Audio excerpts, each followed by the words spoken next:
Suami berani kasih ke istri sebanyak-banyaknya, ayo. Karena dia yakin, kalau aku menafkahi istriku, Allah pasti ganti dengan sesuatu yang lebih banyak. Ibu mau direkam nggak buat dikirim ke si bapak?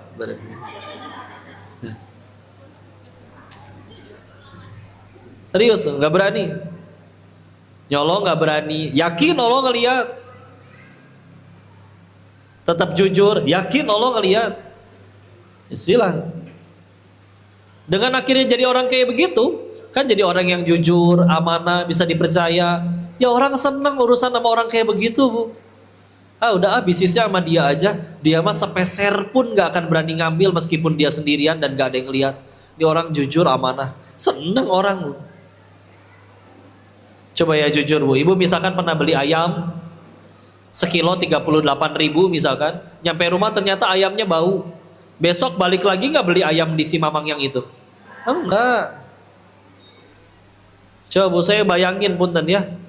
Kira-kira dapat untung berapa? Ngebohongin orang bilangnya segar, ternyata ayamnya udah bau.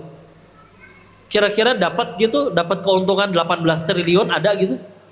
Enggak, orang harga ayamnya 38.000, masa cuannya triliunan?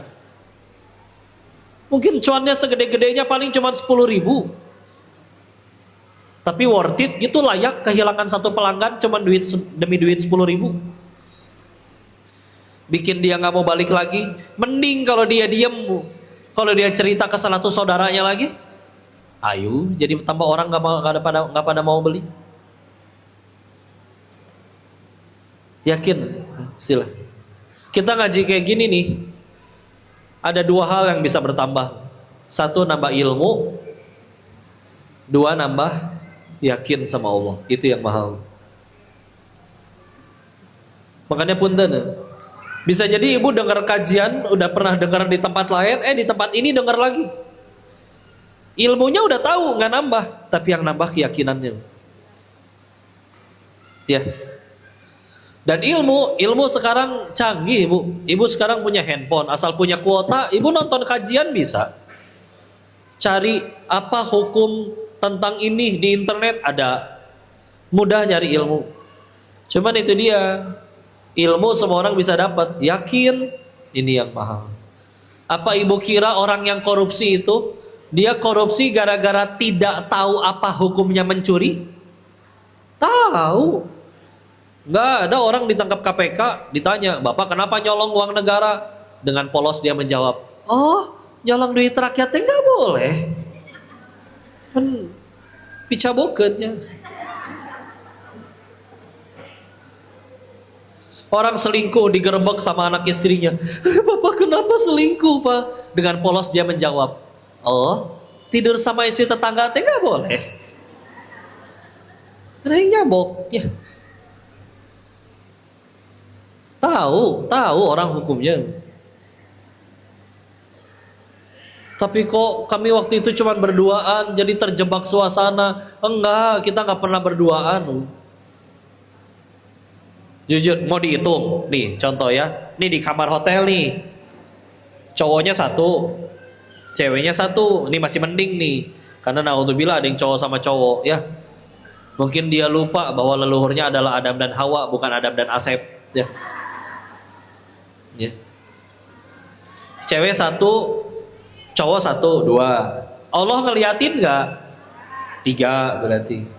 Masing-masing ada malaikat nggak pencatat amal? Rokib dan Atid. Masing-masing 2. 7 berarti di situ. Rame nggak? Belum dari bangsa jin. Kita tuh ada bangsa jin ngikutin kita terus. Disebutnya korin.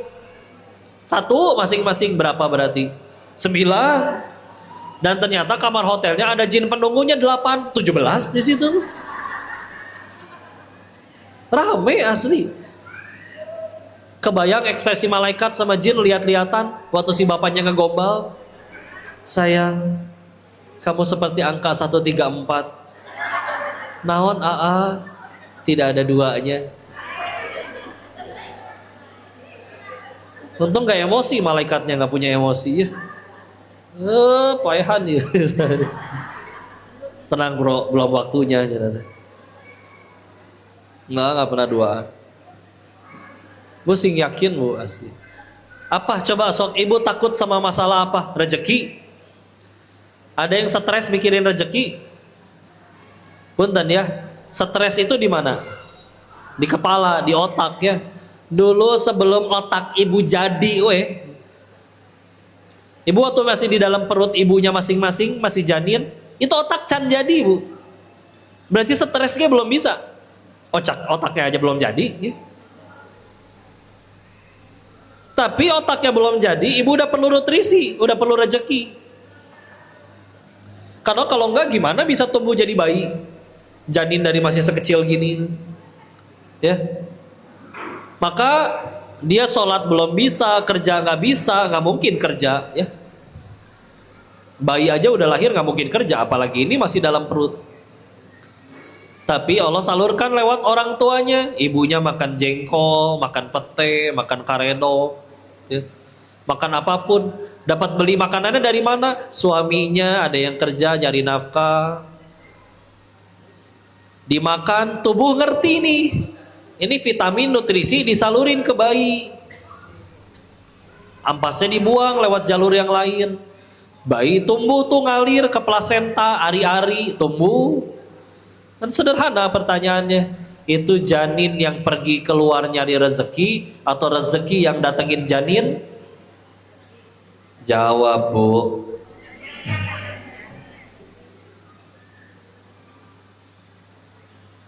Rezeki datengin janin, ya. Terus ibu udah gede, bisa kerja, bisa minta, bisa sujud, bisa doa ke Allah, segitu ragunya sama Allah. Nah, sila, asli, selagi kita hidup gak ngancurin diri, cukup demi Allah. Ya, sampai ada nasihat kayak begini ya. Ini memang dari orang-orang keuangan ya, yang bicaranya tentang bisnis dan segala macam. Punten, sampai dibilang kayak gini. Kalau ada orang umur 40 minimal, 40, tapi dia ngidupin dirinya sendiri aja nggak bisa. Malah utang di mana-mana. Fix pasti ada yang salah di orang ini. Dah gitu aja. Iya, bisa jadi dia sopan, bisa jadi dia baik, tapi pasti ada yang salah. Entah sifatnya kah, entah gak jujur kah, entah males kah. Karena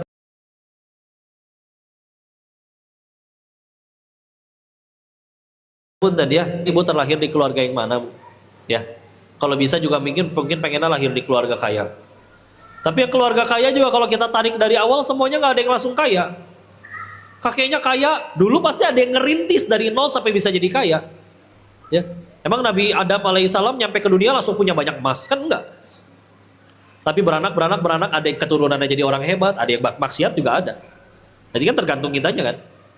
Misalkan terlahir nih, dia ada anak SMP, umur 15 tahun, putus sekolah, bukan karena males, tapi karena nggak punya biaya. Dia yatim piatu, nggak punya biaya, putus sekolah.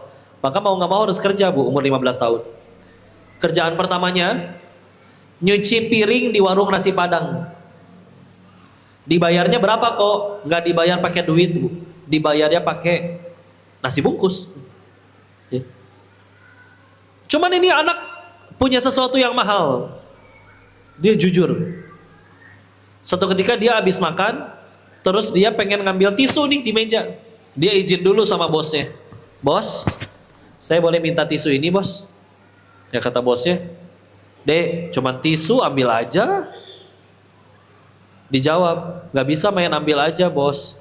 Kan ini bos belinya buat pelanggan, ditaruhnya juga di meja pelanggan. Saya kan karyawan. Kalau saya ngambil tanpa izinnya Pak Bos yang beli, berarti kan saya ngambil yang bukan hak saya. Diem sih bos. Tapi mikir, ada apa budak kayak gini? Selembar tisu aja kalau bukan haknya nggak berani ngambil. Apakah pemuda ini udah langsung jadi orang hebat? Belum, Bu. Orang sekolah juga putus sekolah. Nggak punya ilmu. Belum jadi orang pinter. Tapi kan orang bisa belajar. Perhatikan ya. Kalau di dalam bahasa Sunda kan ada gini. Ada bodo alewoh. Hiji deui naon? Bodo katotoloyo.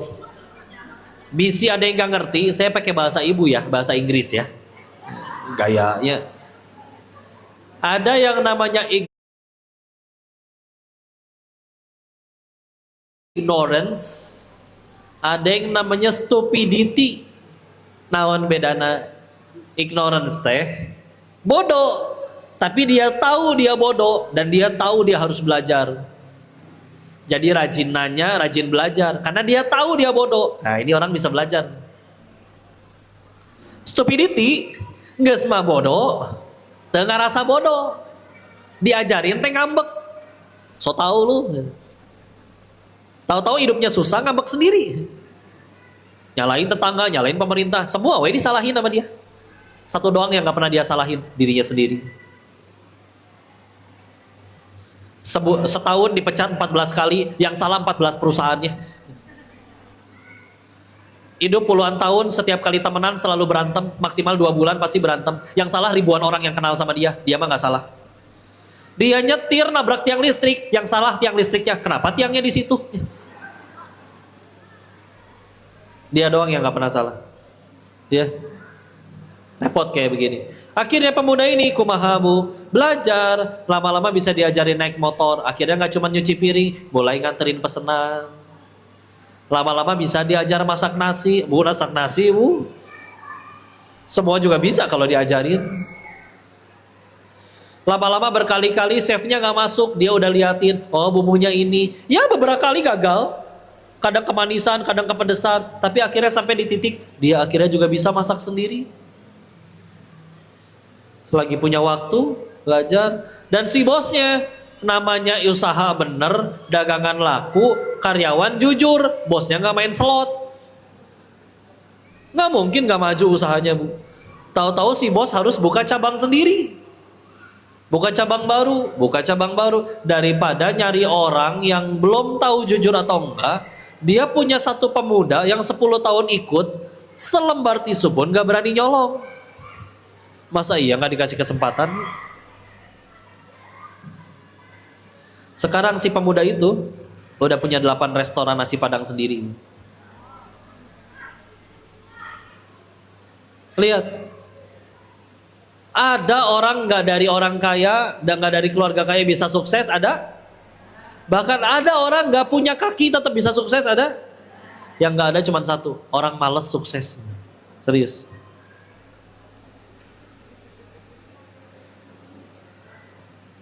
Ya. Maka gimana kitanya kan? Dari kita berbuat, ya. Dan akan mudah untuk kayak gitu. Satu, yakin sama Allah. Yakin rezeki saya dijamin sama Engkau ya Allah. Ada peluang nyolong, nggak ada yang tahu, dia yang ngurus duitnya, nggak ada CCTV, yakin ini Allah ngelihat, nggak berani. Punten Bu, hanya perlu sekali ketahuan bohong atau khianat untuk bikin karir kita hancur, Bu. Ada handphone orang ketinggalan di meja, nggak ada yang ngelihat, kantongan, jual misalkan. Tergantung handphonenya ya, misalkan laku 4 juta. Mungkin bagi orang yang pikirannya pendek, kok enak banget, gak usah kerja dapat duit cepat 4 juta. Cuman akhirnya mudah bagi Allah bikin dia ketahuan. Akhirnya dipecat. Kan tinggal ngelamar kerja lagi kok. Loh, sekarang zaman udah canggih. Dikira sesama bos gak terhubung gitu. Bisa saling cerita kok, udah disebarin. Kalau orang ini yang fotonya kayak gini, dia ngelamar di tempat kalian, jangan diterima, maling. Ngelamar lancar, giliran waktunya besok masuk ya, tahu-tahu ditelepon, maaf nggak jadi. Loh kenapa? Udah dapat info dia maling. Akhirnya nganggur 1 tahun. Pertanyaannya, setimpalkah kita dapat duit 4 juta dari nyolong untuk hidup 1 tahun? Mana cukup. Mau pindah keluar pulau yang benar-benar dunia baru. Bos-bos di tempat yang lama gak ada yang kenal dengan yang tempat baru itu. Coba, emang duit 4 juta belum dipakai ini itu. Cukup buat pindah, tahu-tahu dari Puncak pindah ke Kalimantan. Belum nyari kontrakan lagi, belum nyari kerjaan lagi. Sebelum dapat kerjaan mesti ada biaya makan sendiri. Enggak, susah, serius. Dulu pernah dapat nasihat kayak gini ya. Jangan pernah menggigit tangan orang yang ngasih kamu makan. Karena orang yang kamu gigit tangannya, dia akan hidup baik-baik saja. Dan kamu yang menggigit akan hidup susah dalam waktu yang lama. Serius. Saya kenal banyak pengusaha, orang hebat, sukses, banyak. Yang mereka udah gak bisa ngitung, saya udah dibohongin berapa kali gak bisa dihitung. Bahkan dibohongin oleh orang terdekatnya, karyawannya, gak kehitung. Tapi gak pernah nemuin satupun orang yang bohong ke dia, yang nipuin dia, bisa berada di level yang sama. Gak ada yang jadi gak ada yang jadi direktur juga. Gak ada yang jadi orang hebat juga.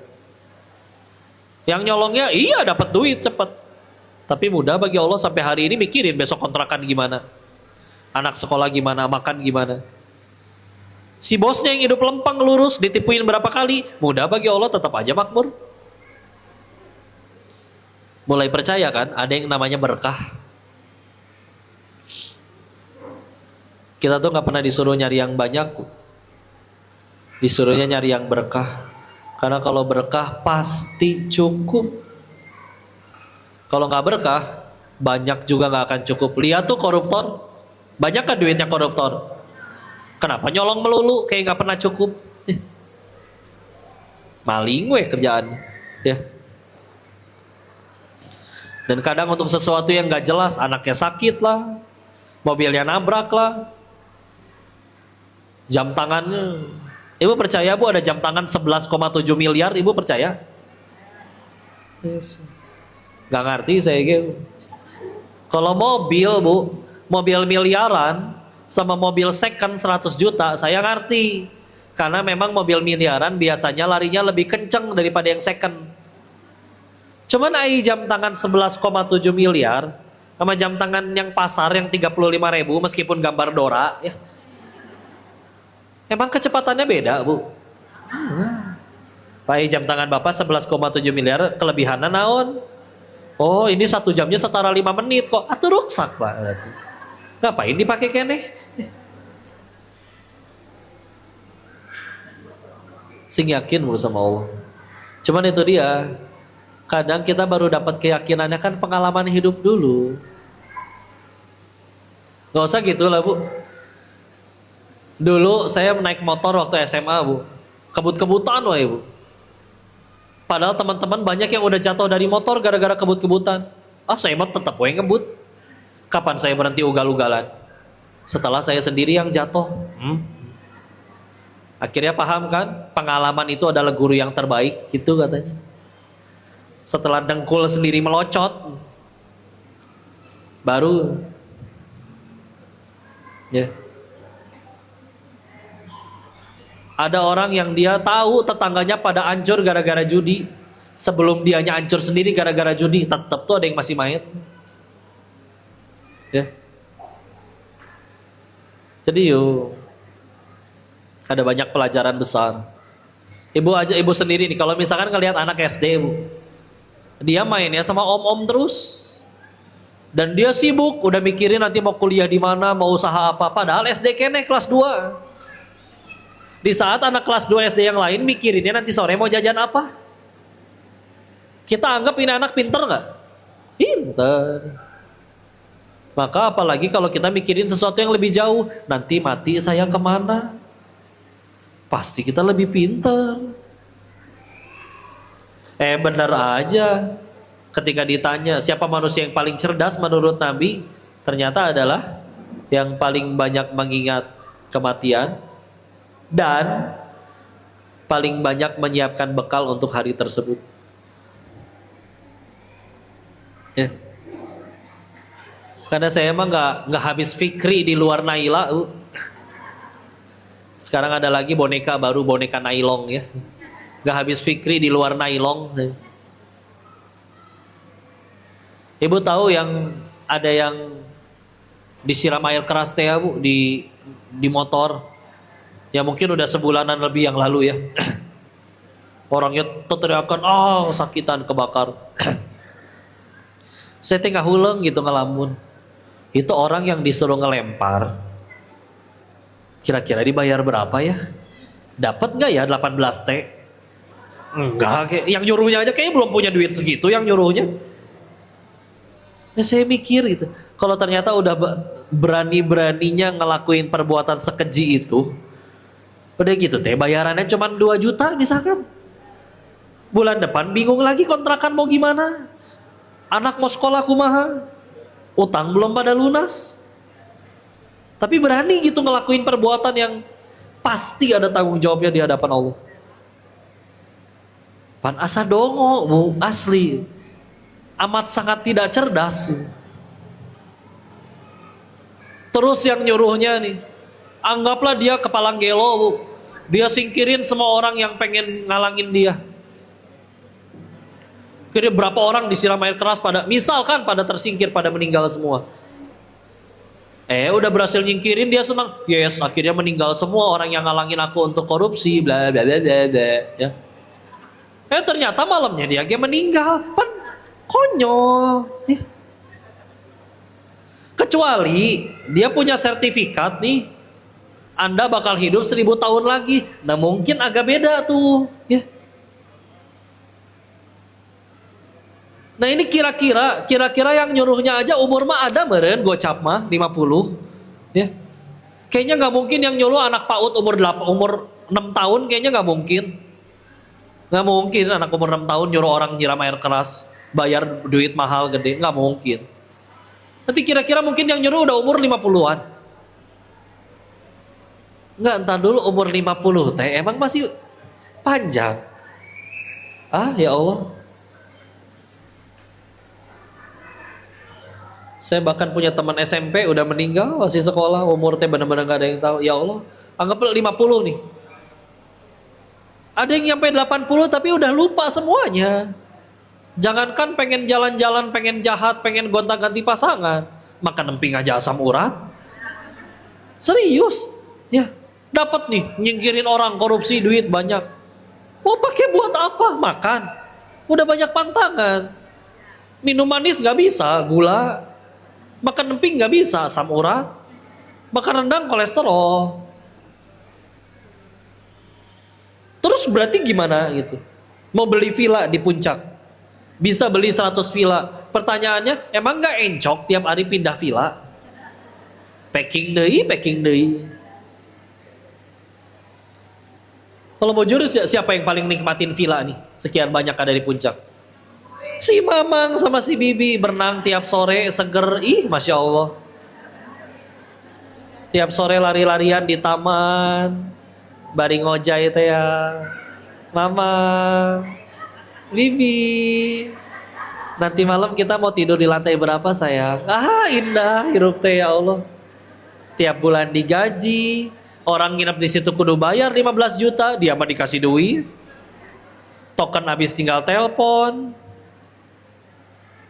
Dan kadang, perhatikan, kadang di negara itu surat hak milik villanya itu atas nama si Bibi. Karena nggak mungkin pakai nama koruptornya. Jadi di negara teh milik si Bibi itu teh aslinya. Coba koruptornya belum tentu datang setahun sekali ge. Tiap bulan kudu gaji. Token habis ditelepon ngisi. Bu, punten bu, kalau punya villa kayaknya nggak mungkin ngisi token 20.000. Jadi dilepehin nama setrumnya juga. Naon iya pahit. Ngisi 1 juta seminggu, 1 juta seminggu. Coba ya Allah. Lucu ya manusia ya. Bisa selucu itu memang. Ya. Alasannya apa coba? Satu, sama nggak yakin sama Allah. Yakin sama Allah istilah. Sok ragu sama apa lagi? Rezeki, duit, tadi kita udah bahas. Ibu tahu nggak? Enggak, ya kan kok belum ngomong ya. Jadi ibu, kita kan pernah nggak ada yang mikir kayak gini? Kok kalau yang halal masa etik? Kalau ngambil yang haram banyak kok. Ada yang jualan narkoba, ada yang macam-macam, ada yang korupsi. Kalau haram banyak, kalau misalkan halal sedikit. Ada yang sepakat dengan itu? Kita lurusin ya. Sebetulnya bu, kalau babnya tentang rezeki, kalau kata Allah rezeki ibu bulan ini 1 miliar bu, mau halal mau haram, ibu tetap dapatnya 1 miliar, Bu. Serius. Serius. Kita mikirnya kalau halal sedikit, kalau haram banyak kan? Enggak. Kalau kata Allah rezeki ibu bulan ini 1 miliar, tetap 1 miliar. Serius. Ya. Gak percaya? Ada kisahnya. Kisahnya Sayyidina Ali bin Abi Thalib. Suatu ketika beliau pengen minta seorang pemuda untuk bersihin kudanya. Sambil ditinggal sholat bentar. Beres sholat, kudanya mah ada. Tapi pemudanya gak ada, pergi.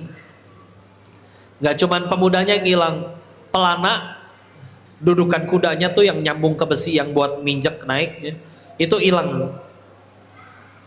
Ya sudah, beliau gak mau suuzon, beliau pergi ke toko pelana buat beli pelana yang baru.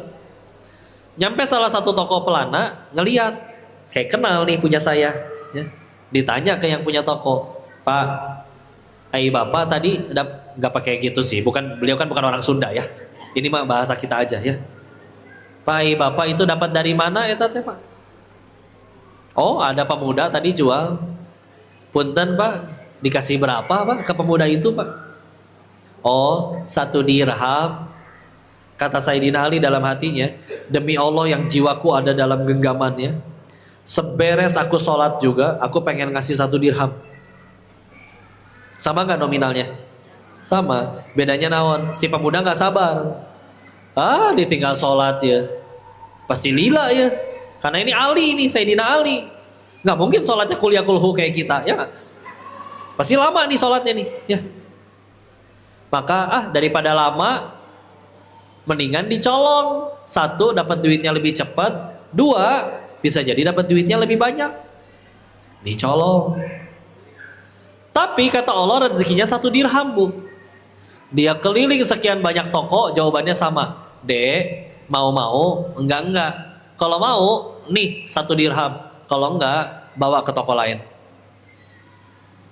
Keliling semua toko, jawabannya sama. Akhirnya, ya udahlah Pak, daripada nggak laku, udah siniin 1 dirhamnya. Tapi bedanya apa? Dia dapat 1 dirham plus dosa. Kalau dia memilih sabar, dia dapat 1 dirham plus pahala. Mana yang lebih untung? Plus dosa atau plus pahala? Sama kan nominalnya? Jadi kalau biasanya masih ada yang ngeles lagi. Kok itu yang koruptor uangnya lebih banyak? Di rekeningnya betulan ada duit miliaran. Ya. Maka gimana cara kita ngejawabnya? 1, kata siapa pasti kemakan. Pilihannya kan 2, antara ketangkep duluan atau mati duluan. Dan Nabi menjawab, rezeki manusia cuman 3. Ini biar hafal ya, perhatikan. Kata Nabi, rezeki manusia cuma 3. 1, yang dimakan jadi kotoran. 2, yang dikenakan jadi usang. 3, yang diinfakkan di jalan Allah. Ulangi biar hafal. 1, yang dimakan. 2, yang dikenakan. 3, yang diinfakkan di jalan. Contoh, Bu, ini boleh saya minum? Saya bungkus bawa pulang boleh nggak? Boleh. Berarti ini punya saya ya. Ternyata di jalan tumpah, diminumin semut atau ucing. Berarti saya cuma disuruh nganterin rezeki ini ke ucing sama semut. Udah. Yang mana yang udah jadi rezeki saya? Yang udah lewat sini. Ya. Saya dihubungin sama yang ngajak kajian di sini lewat admin, dibilang kok abis kajian makan dulu. Punten Bu, nauzubillah, ternyata saya ditelepon mama saya harus pulang. Masakannya udah dimasak, sederhana, bukan rezeki saya. Contoh lagi, ibu di rumah punya kulkas, ya, di dalamnya ada migar, minuman segar. Gak apa-apa dong disingkat ya. Ternyata ponakan datang diminumin sampai habis semua. Berarti itu rezeki ibu yang beli kulkas dan beli isinya, atau rezeki ponakan? Ponakan. Sebelum lewat sini, Kan. Contoh lagi, ibu punya rekening, punya buku tabungan. Buku tabungan ini unik ya Bu ya. Ada yang ngebacanya tuh seneng, ada yang ngebacanya sedih. Saya kira novel. Novel apa Bu? Bukan kok, ini buku tabungan saya. Oh, sedih begitu Bu. Ya. Misalkan di sini buku tabungannya happy ending semua. Indah, bahagia. Ternyata anak nelpon, "Mah, iya Dek. Adek belajar nyetir nabrak." "Astagfirullah Dek, kamu nggak apa-apa?" "Nggak apa-apa Mah, tapi harus ganti rugi." "Berapa Dek?" "4 miliar Mah." "Hah? Kamu nabrak naon?" "Nabrak BMW 7 mili-mili atuh kalau cilaka teh." "Kenapa nggak nabrak pohon toge aja sih?"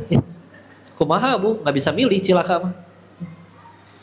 Ternyata jadi harus bayar bengkel. Berarti itu jadi rezeki bengkel. Kita we ngaku-ngaku. Lagi, dulu saya punya kawan waktu masih di Thailand. Ya dia salah jalan juga lah ya. Dia mohon maaf, dia jadi bandar narkoba. Kayak cepet tentu ya. Dan dia bilang, "Saya nggak pengen selamanya bisnis kayak begini. Saya pengen nabung. Nanti kalau udah cukup, saya pengen pulang, pengen bahagiain mama saya." Orang Bogor juga. Jadi dia bandar narkoba tapi rajin menabung. Dan gak suka main perempuan, gak minum minuman keras, dan tidak main judi. Masalah dia cuma satu, narkoba doang. Karena tiap hari harus quality control kan, dia cobain sedikit. Jadi, tapi gitu orang yang rajin menabung, tidak sombong, ya. Jadi jenis-jenis bandar narkoba yang budiman gitu Bu. Ya, kumahanya gitu. Ya. Maka udah kebeli ruko, udah cepat kaya lah. Suatu ketika pacarnya kabur sama laki-laki lain. Dia dikhianati, dipenjara, dicepuin. Ketangkapnya di perbatasan Thailand sama Kamboja, jadi masuknya penjara Kamboja. Dan Bu punten ya, namanya di penjara kan gak enak ya. Dia nego sama yang nangkep buat dibebasin. Saya nyebutnya oknum ya Bu ya. Karena demi Allah pasti masih banyak polisi yang soleh ya.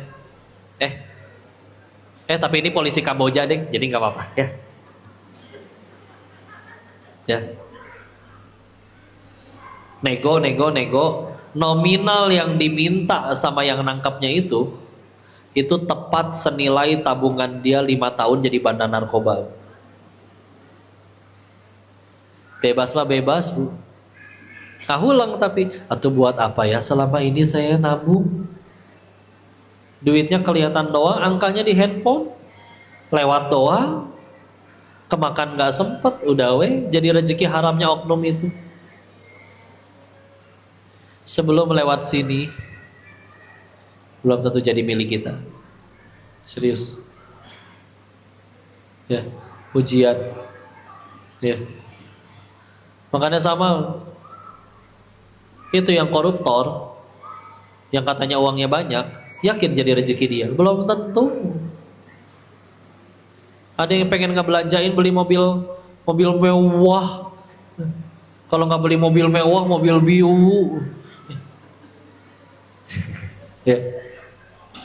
Meninggal duluan bisa. Udah bagi Allah. Ya.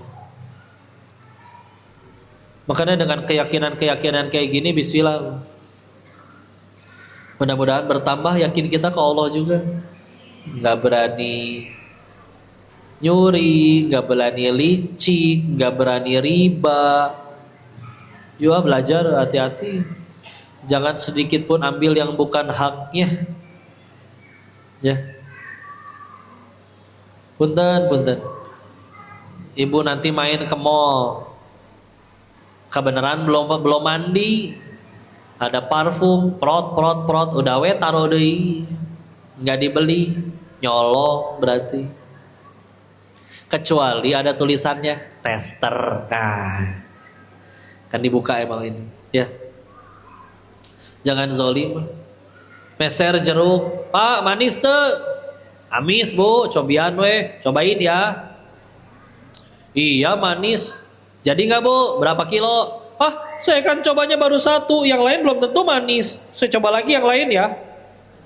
Habis wes setengah kilo, bener ya manis, tapi maaf saya udah kenyang, gak jadi beli. Zolim ya tadi. Jangan ya. Ibu yang punya handphone, hati-hati, tahu-tahu kadang di jalan, aduh,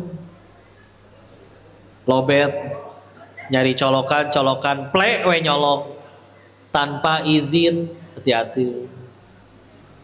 Amannya gimana? Izin.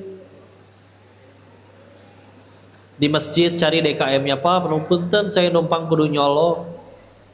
Karena kan masjid bayar listriknya pakai uang umat. Kita pakai buat urusan pribadi tanpa izin, apalagi udahannya begitu handphonenya penuh dipakai main slot. Ingetin yang suaminya kerja, Bu. Yang kadang tahu-tahu bawa pulpen dari mana? Dari kantor. Iya, di kantor banyak, tapi ingat bosnya beli pulpen untuk urusan kerjaan.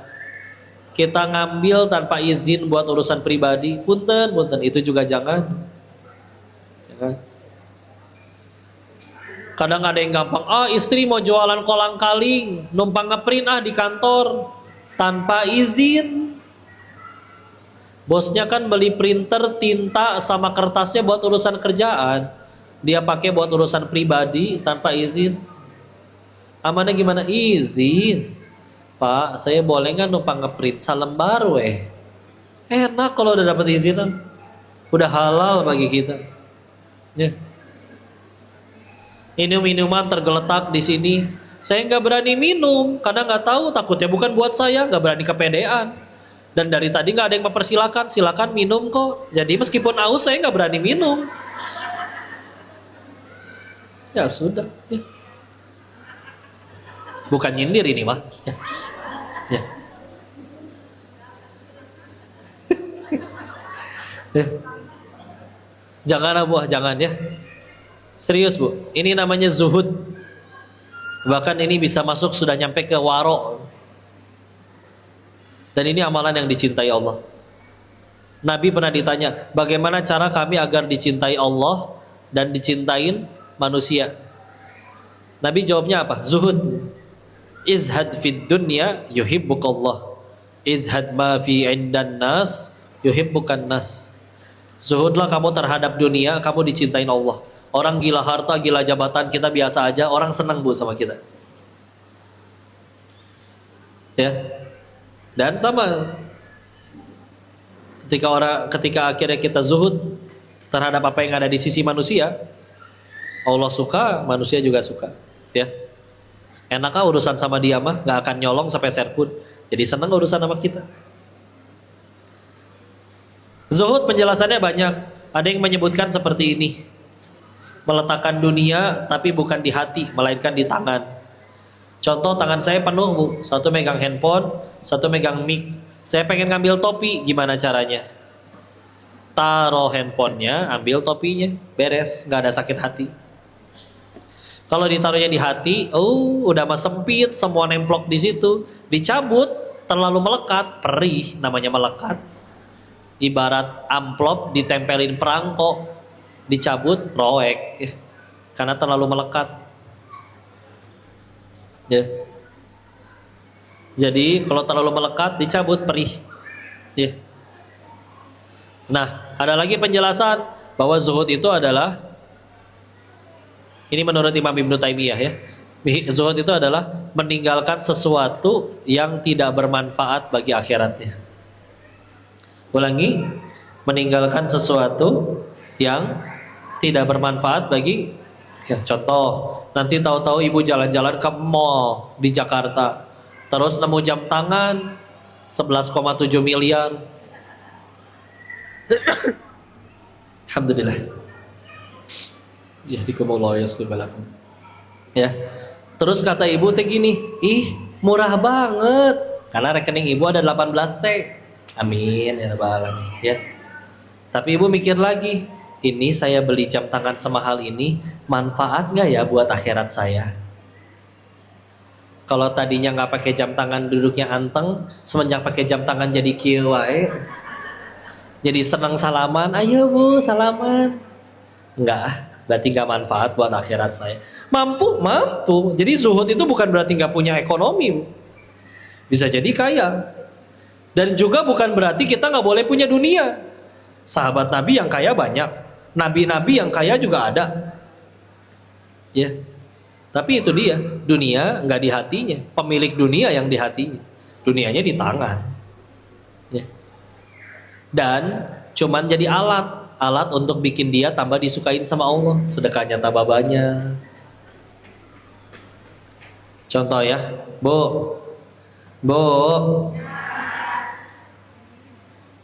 misalkan ibu di WA sama suaminya. Ibu udah pada nikah belum ini? Udah kan ya? Ada yang belum nikah, Cung? Ya tenang ya, saya nanya kayak gitu bukan karena pengen nafkahin ya, tenang ya.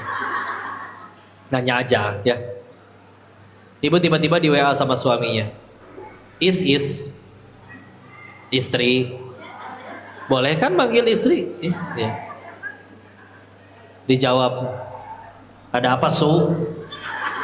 Suami. Jangan suuzon atuh, ya. Begini, Ya, Su. Kayaknya uang belanja harus naik nih, Berapa, Su? Insya Allah 100 juta. Hah? Per 2 dekade ya? Enggak, insya Allah 100 juta per minggu.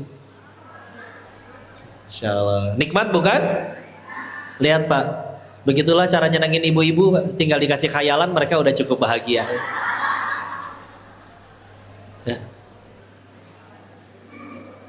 Uang jajan 100 juta per minggu. Nikmat bukan? Salah. Ujian. Ulangi. Uang belanja 100 juta per minggu. Nikmat bukan? Ujian. Bisa jadi nikmat? Bisa. Kalau semenjak duitnya tambah banyak, tambah dekat sama Allah. Bisa jadi musibah? Bisa. Kalau semenjak duitnya tambah banyak maksiatnya. Ujian. Apakah kaya itu ujian? Menjabat itu ujian? Populer itu ujian? Suami ganteng itu ujian? Anak soleh-soleha itu ujian? Ibu mukanya cantik ujian? Ujian. Kapan jadi nikmat? Kalau jadi jalan tambah dekat sama Allah. Ilmu banyak, tapi kalau bikin dia jadi sombong, musibah berarti. Punten ya. Orang misalkan nemu hadis di pengajian atau baca kitab, baca satu hadis. Normalnya orang nemu hadis itu, ya Allah saya pengen ngamalin tapi belum bisa, ampuni saya ya Allah. Ya Allah ternyata keutamaannya luar biasa, saya pengen ngamalin ya Allah. Itu normalnya. Tapi kalau ada orang nemu hadis, wah ini hadis pas banget nih buat mendebat tetangga saya. Ya itu ngaji apa itu orang? Ya. Wah ini hadis pas banget nih. Ini tetangga saya nih yang salah kayak begini terus nih. Wah berarti dia di nerakanya belah sini ya. Jangan ke orang, ke diri sendiri dulu. Ingat, salah satu tujuan kita ngaji itu adalah untuk makin jago nyari kekurangan diri sendiri, bukan makin jago nyari kesalahan orang lain. Kok tapi ngaji untuk dakwah? Ya udah, kalau ada yang beneran salah, kasih tahu atuh, kenapa dimusuhin? Bisa jadi dia betulan gak tahu ilmunya. Ngasih taunya pun pakai adab, ajak ngobrol berdua, bahkan ditraktir dulu. Ketika udah perut kenyang, nggak ada siapa-siapa yang ngeliat, tidak mempermalukan, nasihat masuk. Kalau ngakunya misalkan dakwah, tapi ngajakin orang untuk ngebenci dia, Ustadz sesat. Kecuali memang ada yang salah betulan ya. Karena memang ya punten ya, kalau yang udah benar-benar ngelakuin kayak pencabulan segala, ya itu emang udah ngaco. Tapi kadang kalau cuman gara-gara nggak suka jemaah dia lebih banyak, ngerasa lebih berilmu, maka kamu ngaji apa? Bismillah ya. Kak, lihatlah bagaimana Nabi Ibrahim yakinnya kepada Allah. Itu yang mahal. Yakin. Bismillah. Bisa dipupuk pakai apa? Ilmu. Ya. dengan ayat-ayat seperti itu. Maka bismillah ya. Jangan sampai sia-sia. Quran surat 65 At-Tolaq ayat 2 dan 3. Ya. Di situ Allah berfirman, A'udzu billahi minasyaitonir rajim. Bismillahirrahmanirrahim. فإذا بلغن أجلهن فأمسكوهن بمعروف أو أورقوهن بمعروف وأشهدوا ذوي عدل منكم وأقيموا الشهادة لله ذلكم يوعظ به من كان يؤمن بالله واليوم الآخر ومن يتق الله يجعل له مخرجا. Barang siapa bertawakal kepada Allah, Allah akan berikan jalan keluar dari yang tidak disangka-sangka. Terusan ayat ketiganya, wa yurzuqhu min haitsu la yahtasib. Wa yurzuqhu, dan Allah rezekikan dia min haitsu la yahtasib, dari arah yang tidak disangka-sangka. Apa syaratnya tadi? Tawakal. Yakin sama Allah. Sekarang ya kita tadi udah jujur ya. Kita bisa jadi kalau ada masalah WA sana sini dulu. Ada masalah, nggak ada yang bisa bantuin, baru akhirnya ambil wudhu sujud ke Allah. Kan kebalik. Karena kalau benar-benar yakin ke Allah ya kayak Nabi Ibrahim, api udah di depan mata, malaikat aja udah datang mau bantuin, tapi karena yakinnya ke Allah, bahkan nggak minta kemana-mana, mintanya ke Allah. Ya, karena yakin betul. Ini yang lain mau bantuin, Allah nggak ngizinin juga nggak akan bisa tercapai. Yang bisa bantu hanya Allah.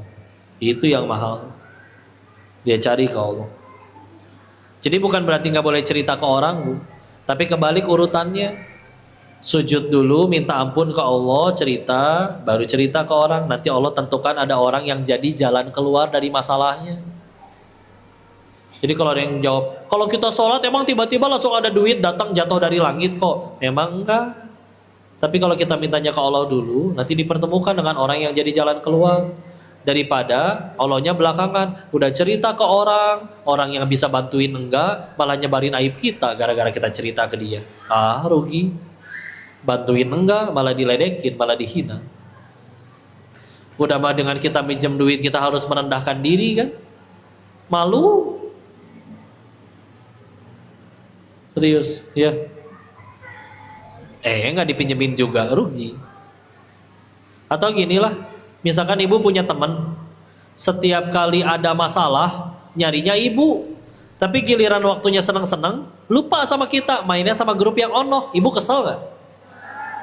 Tiba-tiba dia datang, tahu udah ada masalah, jiwa julid ibu bergejolak kan?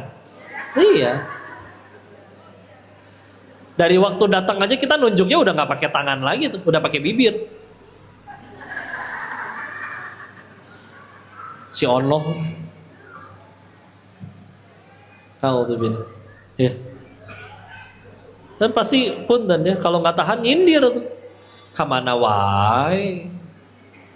Biasa main sama yang ono, ada susahnya aja baru nyari aku, mau pinjam duit ya, ya.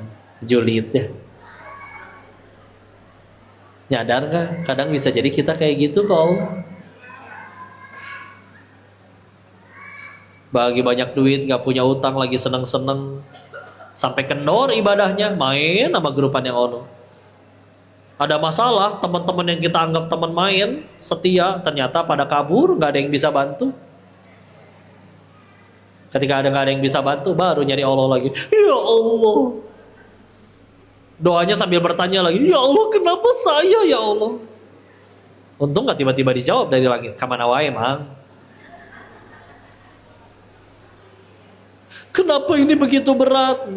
Padahal maksiatnya 14 tahun, tobatnya baru 3 bulan. Kan belum seri gitu teh. Jadi yang yakin ke Allah. Bisa dapat dari mana? Yuk kisah-kisah seperti itu. Karena kalau udah ceritanya di Al-Quran, gak mungkin salah, gak mungkin fiktif. Betulan pernah terjadi atau di hadis-hadis sahih. Ketemu dengan orang-orang soleh, banyak ngambil hikmah, banyak ngambil pelajaran. Serius kita sekarang udah dijadiin sih, oh cuman ambil hikmahnya. Oh hikmah itu mahal teman-teman, serius. Kalau gara-gara kejadian itu kita jadi hamba yang tambah dekat sama Allah, mungkin kita hilang duitnya, mungkin kita turun jabatannya, mungkin kita hilang popularitasnya. Tapi kalau gara-gara itu kita jadi dapat Allah, silang. Koruptor 10, ketangkep 1, ngambek dia. Kenapa teman saya yang 9 gak ikut ditangkap? Di penjara. Setelah bertahun-tahun di penjara, akhirnya dia dapat keluar di wawancara lagi. Gimana perasaannya setelah di penjara? Jawabannya udah beda sekarang. Alhamdulillah. Kok alhamdulillah? Waktu ditangkap ngambek. 1, gara-gara ditangkap saya jadi berhenti nyolong. Coba kalau nggak ditangkap-tangkap, mungkin sampai hari ini saya masih jadi maling uang negara. 2, gara-gara ditangkap, saya jadi kenal Allah. Kan di dalam kegiatannya ngaji deui. Di luar mah banyak yang ngajak ngaco. 3, lumayan DP, gugurin dosa. Kebayang saya nyolong terus, berhasil terus nggak pernah dihukum di dunia, dibalasnya nanti semuanya setelah mati, repot. Oh iya, tolong bilangin ya sama yang waktu itu laporin saya, tolong bilangin makasih gitu. Maaf saya nggak bisa balas apa-apa, mudah-mudahan saya bisa jadi pahala jariah bagi beliau. Coba, ya, hikmah ya. Yang marah reporternya sekarang, kenapa jadi soleh begini? Saya mau jual berita apa? Ya. Udah, nggak ada yang lebih penting selain kita tambah diridhoi Allah, tambah dekat sama Allah, dan tambah yakin sama Allah. Dengan kayak orang bilang, kok judi online masih banyak, apa ya penyebabnya? Apakah karena ekonomi sulit? Enggak. 1, nggak yakin sama Allah, udah gitu aja. Saya kenal kok orang-orang yang berkata, saya mendingan mati daripada ngambil yang haram. Betulan, masih ada orang ngomong kayak gitu. Maka dia gak yakin rezekinya dijamin Allah, makanya berani selot, berani judi. Yang berani selingkuh, yang gak yakin bahwa dirinya akan dimintai pertanggungjawaban oleh Allah. Kayak gitu ya. Sama mudah-mudahan dari kajian ini pun menambahkan keyakinan kepada Allah. Ya. Teh udah datang ya? Ya udah pada main ya. Dah segitu dulu, bismillah. Mudah-mudahan yang disampaikan jadi manfaat, jadi kebaikan. Habis ini apa? Sesinya apa habis ini? Ibu mau tanya jawab atau foto-foto? Gak boleh dua-duanya soalnya. Iya, Masya Allah. Alhamdulillah ya, Ibu sudah pendengaran rohaninya ini sekarang sudah fresh ya Bu ya? Udah lebih fresh ya sekarang. Jadi ada yang mau nanya? Atau mau sharing, tapi jangan curhat di sini. Sehat, alhamdulillah. Tapi kalau ini nggak apa-apa. Jadi saya juga, masya Allah ya, setelah membaca buku dari Mbak Denis ini, sebetulnya relate banget dengan. Enggak, udah tobat. Saya memang dalam kondisi yang dari Koko masih di Thailand aja jarang judi. Saya anggap minus karena waktu itu kayaknya masalah numpuk. Karena mendingan jadi bandar kalau bicara pengen kaya, tapi kan hancur di hadapan Allah. Termotivasi juga. Ya bukan hanya pada diri saya, semua saya belajar dari semua dan tanya apa? Saya mulai bangkit. Insya Allah mudah-mudahan. Ini masih nunggu visa juga sih. Yang kita bisa taati tanpa syarat itu ya kembali kepada Allah. Itu mungkin intinya dari apa yang disampaikan oleh Kodenis pada pagi hari ini. Dan mudah-mudahan juga buat kita semua, buat ibu yang sekarang mungkin rezeki dikejar, kalau takdirnya sedikit, tapi kan dengan ngejarnya pahalanya jadi banyak. Setiap tetes yang keringat, setiap tetes keringat yang jatuh, perjuangan kita, nahan laparnya, capeknya, bisa jadi gara-gara capek dan lelahnya kayak gitu, dosa kita berguguran dan tambah dekat sama Allah.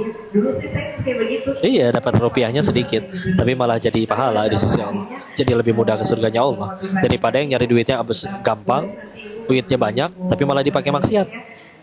Gitu. Masuk wakaf dan juga boleh ya nanti udah mungkin bisa makan, nanti beli makan di nasi liwet dan nasi nagi hanya di 30.000 sudah termasuk minum.